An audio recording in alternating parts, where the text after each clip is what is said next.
लगाबही कजरवा धुकुर धुकुर करे छौरी हमारो जियरवा अखिया में जब तू लगाबही कजरवा धुकुर धुकुर करे छौरी हमारो जियरवा टाइम से खाना खियाइबो फूकी चूल्हा बारे छौरा टाइम से खाना खियाइबो फूकी चूल्हा बारे छौरा यही लगन में बन जो मोर दूल्हा बारे छौरा यही लगन में बन जो मोर दूल्हा बारे छौरा यही लगन में बन जो मोर दूल्हा बारे छौरा बन जो ना दूल्हा बारे छौरा दूल्हा बारे छौरा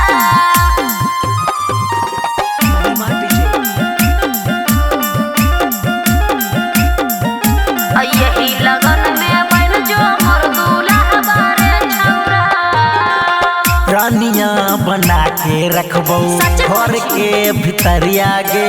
काटबो राती के चानी छौरी ओढ़ के चादरिया गे रात भर रही रे मांग में सिनुरबा छौरा भर भी तू कहिया रे हमारा बनाइले अपन माई के पतहिया रे जे भीज था कि देबो दवाई गुलाबा रे छोरा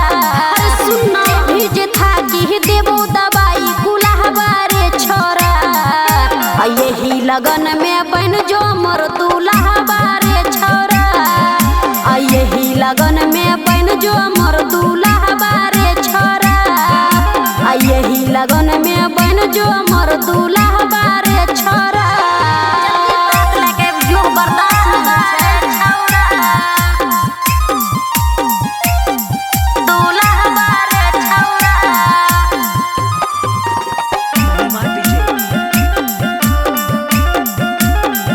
यही लगन में जो मोर दूल्हा बारे छौरा प्यार भेले तोरा से हमरा काहे छियौ बतिया गे सुन गे भारती दूरा पे तोरा के अइबो बारियतिया गे तयाब जो हम रेडी छियो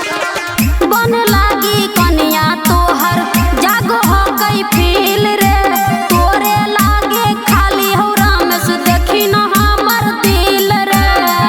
हर बुझन बात के इच्छा बन है ते धाई के लोटा फूला बारे छोरा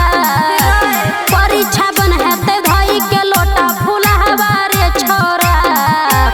यही लगन में बन जो मोर दूल्हा बारे छोरा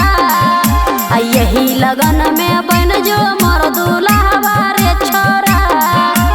यही लगन में बन जो मोर दूल्हा